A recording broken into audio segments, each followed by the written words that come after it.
బిడ్లారా చూడండి, నీ పట్ల దేవునికి ఏ సంకల్పం ఉందో ఆ సంకల్పం నెరవేర్చబడటానికి వనరులను కృపగల దేవుడు తానే సమకూరుస్తాడు.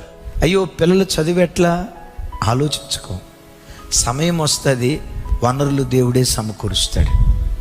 ఈ కుమార్తె వివాహం ఎట్లా, వీళ్ళ భవిష్యత్తు ఎట్లా, నేను బ్రతికున్న దినాల్లో నా పిల్లల ఆశీర్వాదాన్ని నా కళ్ళతో నేను చూడగలనా, అంత మంచి చదువు నా పిల్లల్ని నేను చదివించగలనా, ఇది నా వలన అవుతుందా, నా బిడ్డ పట్ల నా దేవునికి ఉన్న ప్రణాళిక ఇది కదా, మరి ఈ ప్రణాళిక నెరవేర్చబడటానికి నేను ఆర్థిక సామర్థ్యత లేనిదాన్ని కదా, ఆర్థిక సామర్థ్యత లేనివాడిని కదా, ఎలా ఇది నెరవేర్చబడుతుంది?